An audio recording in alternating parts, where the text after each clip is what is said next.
డిబేట్ల మీద డిబేట్లు చేస్తారు తెలుసా. వాడు దొంగని వీడంటే, వీడు దొంగని వాడు అంటాడు, వాడు దొంగ, ఒకరి మీద ఒకరు దుమ్మెత్తి పోసుకుంటారు తెలుసా. ఇప్పుడు ఈ రాజ్యస్వార్థ సకల జనులకు సాక్షార్థమై ప్రకటింపబడును, అటు తర్వాత అంతం వచ్చునని దేవుడు అంటే, రాజ్యస్వార్థ ప్రకటించే బాధ్యత మనకిస్తే వాడు చెడ్డోడు వీడు చెడ్డోడు అనే అర్హత మనకి కదండి. ఆ విధంగా మాట్లాడే అవకాశం దేవుడు మనకి ఇవ్వలేదు. ఎదుటివానికి తీర్పు తీర్చు, నీవు అట్టి కార్యంలో చేయుచున్నావు కదా అంటాడు దేవుడు మనకు. నీ కంట్లో దూలం ఉంది, నీ ఎదుటివాని కంటిలో నలసను చూస్తావు ఏంటి అంటాడు. కనుక వానికి వాక్యం రాదు, ఈయనకి వాక్యం రాదు అనే బదులు ఈడు చెప్పాల్సింది ఏదో చెప్తే సరిపోతుంది కదా. ఈడేదో సక్కంగా చెప్తున్నట్టు ఆడికి ఏదో రాదన్నట్టు.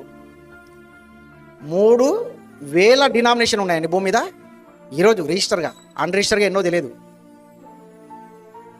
3000 డినామినేషన్ ఉన్నాయి. ఎవరి బోధ రైడ్ చెప్పండి. ఒకరిని ఒకరు విమర్శించుకోవడమే పని. యూట్యూబ్లో ఒకరిని ఒకరు విమర్శించుకోవడమే పని.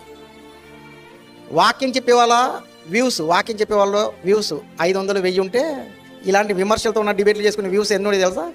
1000 కాదు లక్షల్లోకి వెళ్తాయి వాళ్ళ వ్యూస్. కనుక వాళ్ళకి అర్థమైపోయింది, మనకు ఎక్కువ వ్యూస్ రావాలంటే, ఎక్కువ మంది మనం చూడాలంటే మనం ఏం చేయాలి, డిబేట్లు పెట్టుకొని వివాదాస్పదమైన వాక్యాలే మాట్లాడుకోవాలంటాడు.